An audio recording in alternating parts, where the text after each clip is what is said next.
No coração de Londres, entre a fumaça e o véu da era vitoriana, nasceu uma fraternidade que ousou tocar o invisível.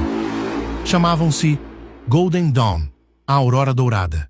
Magos, poetas e alquimistas reunidos para decifrar o que os deuses haviam escondido. Sob os 4 elementos, invocavam anjos e abriam portais entre os mundos, acreditando que a alma humana era uma escada até o sol.